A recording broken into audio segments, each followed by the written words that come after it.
Muy buenas noches, bienvenidos a Signo Pesos, la economía al alcance de su pantalla. Estos son los temas claves de hoy. Los grises del crecimiento económico. El DANE reveló hoy que la economía creció el año pasado, pero por debajo de las expectativas de los expertos y de las mismas autoridades. Varios sectores siguieron con cifras en rojo. Hablaremos de lo que está ocurriendo con el ex viceministro y analista Juan Alberto Londoño. El salario mínimo vital se mantiene. Esa fue la decisión del gobierno tras una reunión de concertación con trabajadores y empresarios. ¿Estuvieron todos de acuerdo? La respuesta y el análisis en minutos. La lupa de la Contraloría sobre la emergencia económica. El ente de control fiscal anunció vigilancia especial al manejo de los recursos que se consigan en la emergencia decretada y su uso en las zonas afectadas. Les tenemos los detalles de las advertencias.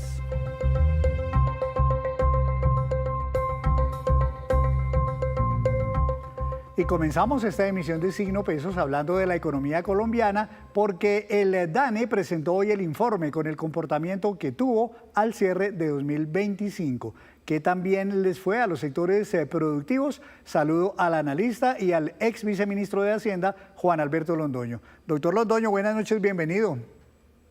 Henry, como siempre, es un gusto estar con usted en Signo Pesos y mirando todas las implicaciones de lo que está pasando en nuestra economía. Sí, señor. Hablemos entonces, doctor, de las cifras clave reveladas por el DANE, porque esto fue lo que dijeron en resumen. En todo el año 2025, el crecimiento fue del 2,6%. Solo en el cuarto trimestre, ese crecimiento fue del 2,3%. Y solo en diciembre, el índice de seguimiento a la economía arrojó un dato de 1,7%. ¿Cómo vio estas cifras, doctor, a la luz de lo que muchos analistas esperaban? Henry, yo creo que lo primero que hay que decir es que el crecimiento sigue siendo lánguido. Si uno mira, este es el peor crecimiento en un gobierno en lo que llevamos del siglo. Ni siquiera, lo decía alguien hace un rato, ni siquiera en el gobierno Duque, que hubo una pandemia, se ve un crecimiento tan pequeño.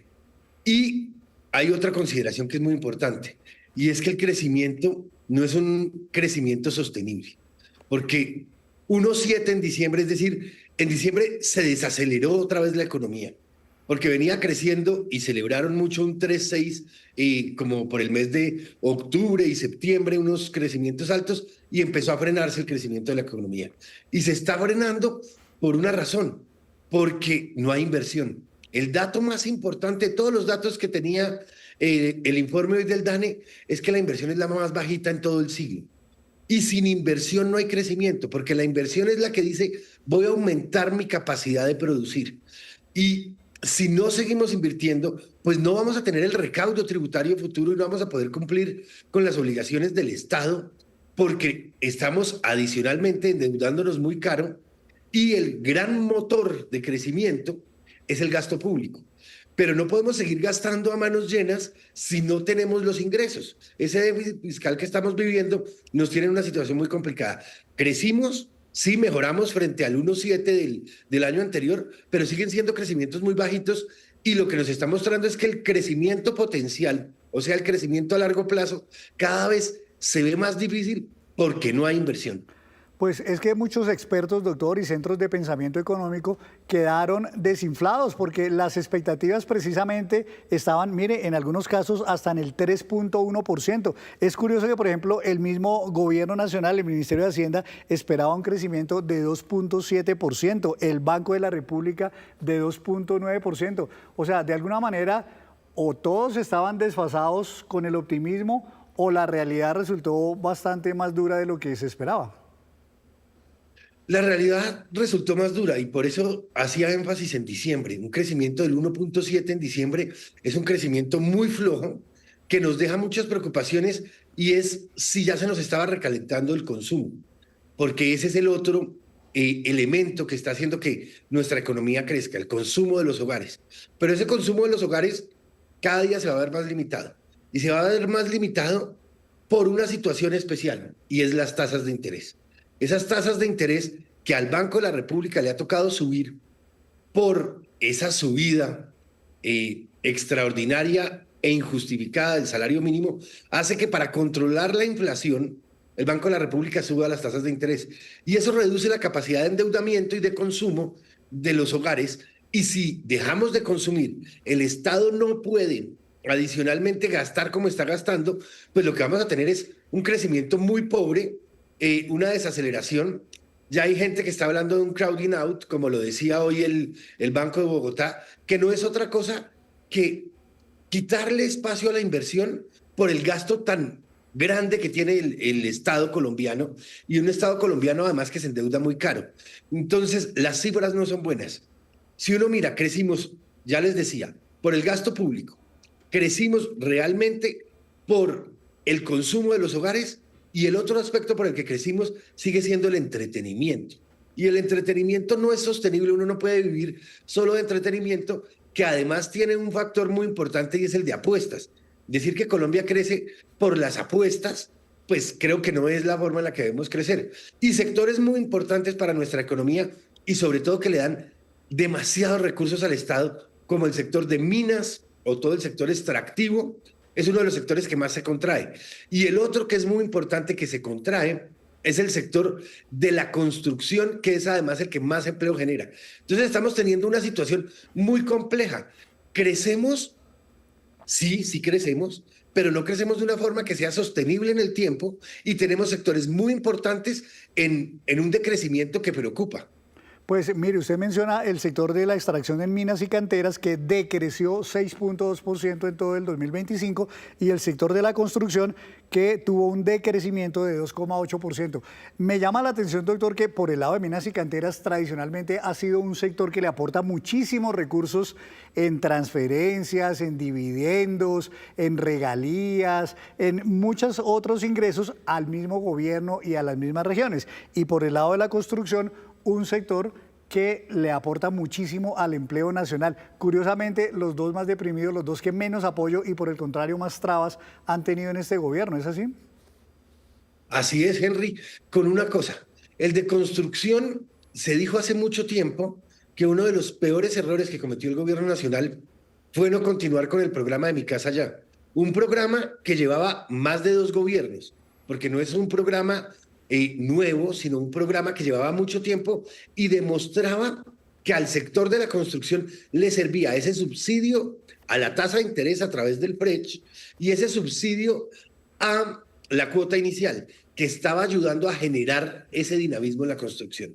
Ese es un sector que se va a demorar en crecer, porque lo que usted decide construir hoy se demora mucho tiempo en financiarlo, se demora mucho tiempo en hacerle ese cierre financiero y en empezar a construirlo. Entonces ese va a ser un sector que se va a demorar, que va a tener un rezago.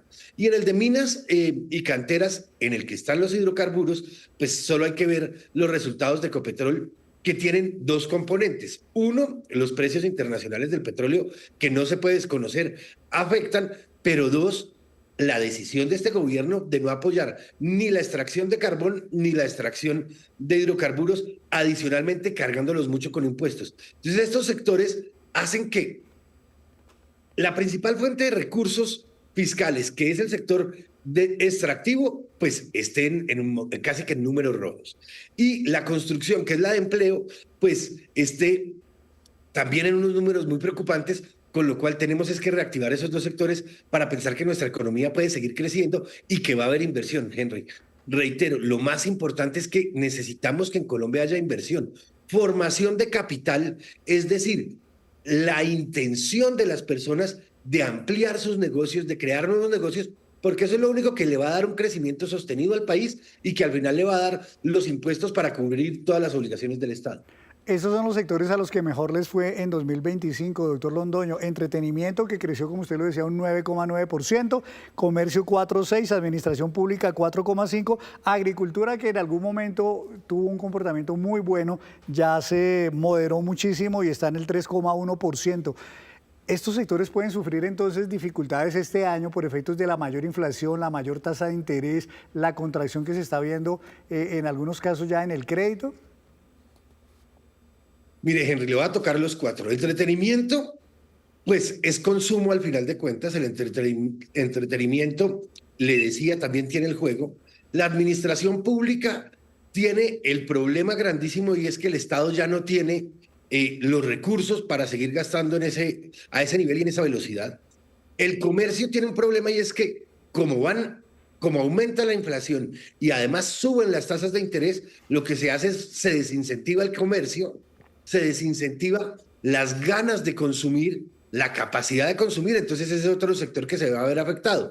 Y el último es de la agricultura, que tiene dos características muy importantes. Uno, se vio muy beneficiada por dos razones. Uno, el café, que el café tuvo el mejor año, en el año pasado, el mejor año de su historia, pero ya vemos cómo se está devolviendo. Y que se junta otro problema y es nuestro sector de agricultura crece mucho exportando. Y hoy tenemos un problema con las exportaciones y es que los precios del dólar, el dólar tan débil a nivel mundial y con nuestra revaluación tan grande, pues se siente un tema importante y será otro sector que se va a ver afectado. Sí, señor. Y de hecho las importaciones han crecido bastante, no tanto como las exportaciones. Doctor Londoño, interesante análisis. Muchas gracias por ayudarnos a comprender lo que hay detrás de estas cifras que revela hoy el DANE. Muy amable. Henry, como siempre, un gusto y feliz noche. Muchísimas gracias, doctor Londoño. Y vamos a cambiar de tema porque es que hoy la Contraloría General activó un seguimiento especial a los recursos asignados y al decreto de emergencia económica para la atención de los damnificados y la recuperación de los daños ocasionados por las intensas lluvias de las últimas semanas. Esto dijo el Contralor General delegado para el sector de infraestructura, el doctor Luis Fernando Mejía. Atendiendo instrucciones del señor Contralor General de la República, hemos iniciado un especial seguimiento a todo lo que tiene que ver con la gestión fiscal de las diferentes entidades del gobierno nacional responsables de atender las consecuencias, las afectaciones de la enorme temporada invernal que está afrontando el país.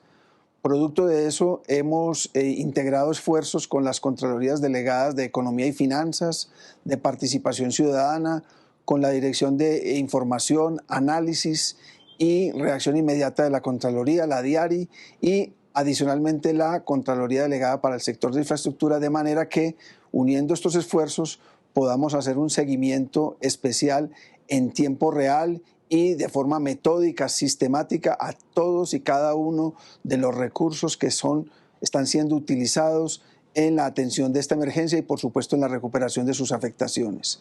Es importante tener en cuenta varios aspectos. Lo primero es que la Unidad Nacional para la Gestión del Riesgo es la, digamos, directora general del sistema de gestión del riesgo de desastres en el país. Como consecuencia de ello, pues estamos enfocando nuestra acción en la unidad y, por supuesto, también en todas las entidades del gobierno nacional que tengan que ver con la atención de esta emergencia. Hemos revisado también la posible disponibilidad de recursos y para ello nos hemos apoyado en la información recibida y reportada por el Fondo Nacional de Gestión del Riesgo de Desastres, que ha manifestado disponibilidad de recursos cercanos a 1,69 billones de pesos. También de la vigencia anterior hay reservas presupuestales cercanas a 1 billón de pesos. Con estos recursos, una vez que se descuenten todos los recursos que ya están comprometidos u obligados a través de contratos, órdenes de prestación de servicios desde la Contraloría, creemos viable que se puedan utilizar en la atención de la emergencia siempre que previamente se suscriban los documentos contractuales que así se requieran. Adicionalmente, hemos hecho un énfasis muy especial en la debida articulación entre los municipios, los departamentos y la Unidad Nacional para la Gestión del Riesgo de Desastre, como quiera que hacen parte de ese sistema nacional de gestión del riesgo, de manera que se puedan articular todos los esfuerzos, primero desde el orden municipal hasta llegar al orden nacional. Y desde la Contraloría, por supuesto, estaremos muy atentos a revisar esta gestión y a atender todas las preocupaciones, todas las denuncias, todos los aportes que haga la ciudadanía y las veedurías ciudadanas para este propósito. Hacemos una breve pausa, pero cuando regresemos, espere cuáles son los países que habrían cerrado el año pasado con un mayor descuadre en sus finanzas públicas. Ya nos vemos.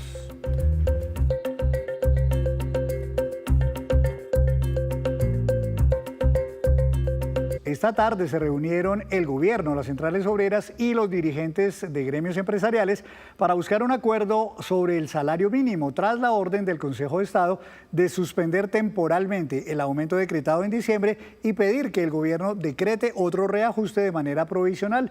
María Fernanda Tarazona estuvo siguiendo esta reunión y nos cuenta las conclusiones que de allí salieron. Empresarios, trabajadores y delegados del Gobierno Nacional durante más de 3 horas y media se reunieron en las sedes del Ministerio de Trabajo para hablar sobre ese reajuste del salario mínimo solicitado por parte del Consejo de Estado luego de suspender de manera provisional el decreto expedido el 29 de diciembre en el que se estipulaba un incremento del 23,7%. Fue el mismo ministro de Trabajo, Antonio Sanguino, quien indicó que la mayoría de la mesa dijo que iban a mantener ese 23,7%, ya que se considera un derecho adquirido de los trabajadores. Esta cifra será llevada al presidente Gustavo Petro para posteriormente ser decretada. Así que podemos decir que de lado y lado de la mesa hay una opinión mayoritaria en favor de mantener el incremento del 23,7% del salario vital, que es una manifestación que a nosotros nos parece es una buena noticia para los trabajadores de Colombia. El ministro de Hacienda, Germán Ávila, lo que dijo es que se va a expedir un decreto a través de la emergencia económica que incluirá algunos alivios para la pequeña y mediana empresa. Será a través de inversiones forzosas, que el gobierno nacional buscará eliminar algunas de las barreras que hoy tiene la pequeña y mediana empresa para acceder al crédito. Estamos explorando un paquete de medidas en primer lugar, orientadas a un fortalecimiento y a una masificación de la posibilidad de acceso a crédito de fomento para la pequeña y mediana industria. Estamos trabajando con Bancoldex e incluso estamos considerando la posibilidad de algún tipo de inversión forzosa del sistema financiero para masificar este esfuerzo de generación de crédito de fomento para la pequeña y mediana industria. Fenalco, por su parte, lo que dijo es que no encontró los argumentos necesarios por parte del gobierno para mantener esa cifra del 23,7%. Incluso lo que alertó es que esta decisión del gobierno podría ocasionar la pérdida de 700.000 empleos en todo el país. Pero además de impactar, lo que nos preocupa, y lo hemos dicho, es que va a pasar, si se mantiene el salario mínimo, con los 700.000 puestos de trabajo que se pueden perder según Fedesarrollo. ¿Qué va a pasar con los 2.100.000 desempleados que hay en el país, que se les va a alejar la posibilidad de conseguir un empleo? O de los 11 millones de colombianos que hoy ganan menos del mismo en la informalidad y que también van a haber alejado la posibilidad de un empleo digno. ¿Qué va a pasar con el millón de microempresas y pequeñas empresas que hoy pagan salarios mínimos y que no van a poder defenderse frente no solamente al salario mínimo, el impacto de la reforma laboral del año pasado y la reducción de la jornada laboral semanal de este año, que también se vuelve un costo? O sea que esa es la posición nuestra. Hay otras posiciones que respetamos, yo creo que nos respetamos entre colegas. Lo que dijo el gobierno nacional es que va a acudir a todas las instancias legales ante el Consejo de Estado para defender lo que dicen ellos son los derechos de los trabajadores, de ya tener un incremento del salario mínimo del 23,7% y que se considera un derecho adquirido. Dice el ministro de Hacienda que expedir un decreto con una cifra menor sería inconstitucional. Gracias a María Fernanda. Y tras el golpe que sufrieron en diciembre, miles de empresas en todo el país con el incremento de 23% al salario mínimo, ahora el nuevo golpe viene por cuenta de la incertidumbre generada por el auto del Consejo de Estado y la decisión del gobierno de ratificar este reajuste de diciembre. Quiero saludar al exministro de Trabajo, Ángel Custodio Cabrera. Doctor Cabrera, buenas noches, bienvenido. Henry, un cordial saludo y saludamos a todos los televidentes que nos acompañan a esta hora. Muchas gracias. Doctor Cabrera, usted que fue ministro de Trabajo y que siempre ha estado cercano al mundo laboral, ¿recuerda alguna vez que se haya generado tanta incertidumbre con este tema del salario mínimo? No, hacía muchísimos años no había ocurrido algo parecido. Siempre las negociaciones de salario mínimo son a veces duras, fuertes, pero para eso siempre se busca el consenso y en esta oportunidad las diferencias son abismales. Es que nunca se había, digamos, el incremento del salario mínimo había sido tan monstruoso de pasar de una proyección de máximo 10% a 23.7%. Pues eso genera todo tipo de tensiones y mire, por primera vez el Consejo de Estado devuelve o suspende el decreto con el cual se creó el salario mínimo y por ende pues genera todo este tipo de incertidumbres. Claro, la verdad es que mucha gente también esperaba que eventualmente el Consejo de Estado se tomara un poco más de tiempo para, digamos, expedir un fallo, pero que fuera definitivo. Lo que hace es crear la incertidumbre también porque pide que se suspenda el decreto de diciembre, que se expida un nuevo decreto provisional y ya luego después vendría un fallo definitivo. Todo esto lo que hace es aumentar, digamos, la pesadumbre sobre quienes están pendientes de tener una seguridad jurídica en torno a este nivel salarial. Sí, efectivamente, el Consejo de Estado lo que hace es llamar la atención, le dice al gobierno nacional, oiga, explique de dónde sacó esa cifra del 23.7% y ahora obliga prácticamente a que todos los empresarios, todos los empleadores de Colombia asuman ese 23.7%, como ya lo expresaron esta mañana la mayoría de los gremios que asistieron a esa reunión. Pero aquí de por medio hay un tema jurídico muy importante. Por primera vez el Consejo de Estado se sienta y le dice, oiga, ustedes tenían que aplicar la ley 278 de 1996, ese con la cual se creó la Mesa de Concertación de Políticas Salariales y en la cual define con exactitud la creación del salario mínimo del año siguiente. Y el Consejo de Estado hace unos análisis profundos y le dice al gobierno nacional, repito, explique ese porcentaje de dónde salió. El gobierno políticamente habla del salario mínimo vital y demás. Y ustedes acaban de escuchar las declaraciones del señor ministro de Trabajo, ya no habla de salario mínimo, habla de salario vital, porque ellos se equivocaron con el decreto hablando de salario mínimo. Y de acuerdo en Colombia, las normas para expedir un decreto de salario mínimo están muy bien definidas. Y el Consejo de Estado por eso llama la atención cómo fue que lo creó, cuáles fueron los parámetros que están en una ley. Y el gobierno le dio por colocar nuevamente temas asociados para constituir un salario en Colombia, un salario mínimo en Colombia. Efectivamente, es que ha habido sorpresas e incertidumbres de diferentes frentes, pero para terminar de completar este panorama, doctor Ángel Custodio, los empresarios llegaron divididos a la reunión, porque mientras la ANDI, por ejemplo, estuvo de acuerdo en que se mantenga el 23,7% que se había decretado como reajuste en diciembre, FENALCO y ACOPI, por ejemplo, no querían eso. Creo que sirvieron esta papaya en la mesa de concertación y eso lo aprovechó el gobierno, y entonces dijo, entonces mantengamos el mismo salario. Pues efectivamente, primero que todo, no había ocurrido un tema en concertación laboral que después de haber aprobado el salario mínimo, una corte lo devuelva el código, devuelva el decreto y lo invita se suspende mientras ellos se pronuncian de fondo. Pero uno lee la sentencia del Consejo de Estado y ellos no dicen si es alto o bajo lo que hicieron. Lo que simplemente le dice en la memoria jurídica en la cual se creó el decreto. Para cualquier ministro, cuando saca un decreto, tiene que anexar y crear una carpeta jurídica, económica, para demostrar lo que se implementó o lo que aprobaron en ese decreto. Y por primera vez una corte le dice, oiga, yo revisé esa memoria jurídica y ahí no encuentro, digamos, esos porcentajes que ustedes colocaron. Sírvase explicarme cómo lo hicieron, los números y demás, y vuelve a colocar en la sentencia de suspensión cómo lo deben hacer: inflación esperada, inflación causal 2025, la productividad laboral, cómo juegan los salarios dentro de todo el concepto nacional. Y el gobierno le agrega una cosa muy complicada que dice, es que la OIT me dice de esta manera.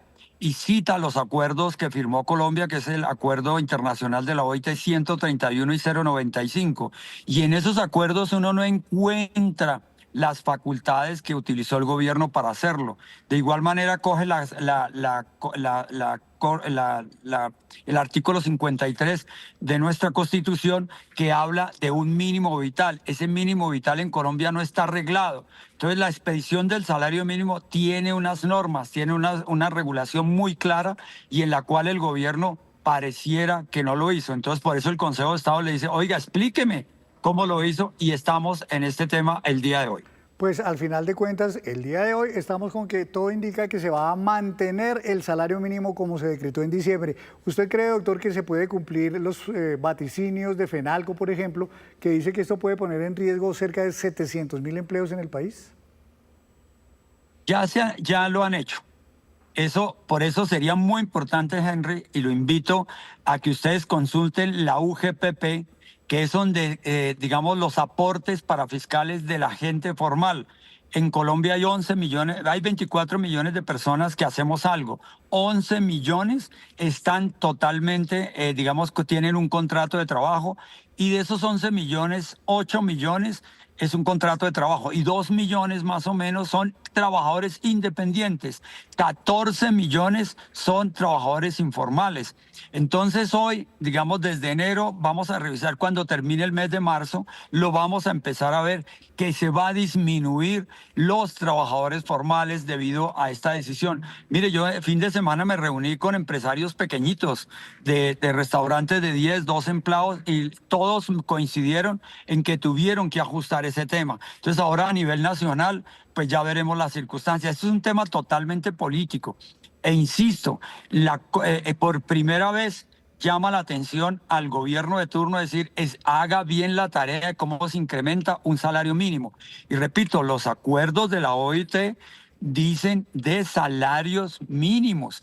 El salario vital hasta ahora en el 2024 se empezó a hablar, pero tienen que reglamentar la Constitución, el Congreso de la República, el artículo 53, para hacer este tipo de decisiones. Pero en fin, hoy creo que ya el porcentaje de 23.7% se queda en nuestro país por una sencilla razón. La mayoría, todo el mundo, desde diciembre que se anunció, y acuerde que los hechos económicos son proyecciones, no esperan a que ocurra algo raro, sino simple aquí todo el mundo ya dijo que había un salario de 23.7 y todo el mundo se acomodó. Por lo tanto, la salida de los trabajadores, el incremento del mercado laboral que no va a ocurrir, lo vamos a ver reflejado en el segundo trimestre del 2026. Pues doctor Ángel Custodio Cabrera, exministro de Trabajo, gracias por estar en Signo Pesos, gracias por ayudarnos a entender toda esta incertidumbre que se ha generado a raíz de la situación del salario mínimo. Muy amable. Henry, muy amable, un placer. Saludos para todos. Gracias al doctor Ángel Custodio, y antes de despedirnos los dejo con este dato. La revista The Economist reveló los pronósticos de los países que habrían cerrado el año 2025 con el mayor déficit fiscal, es decir, el faltante en sus ingresos para poder cubrir los gastos comprometidos en sus presupuestos. El de mayor déficit, Egipto con 7,7%, en segundo lugar, Colombia con 7,5%, Polonia con 7%, Brasil con 6,5% y en quinto lugar Estados Unidos con un déficit del 5,9%. Y así terminamos por hoy. Los esperamos mañana con una nueva emisión y toda la información económica que usted necesita saber. Esto es Signo Pesos, la economía al alcance de su pantalla. Feliz noche para todos.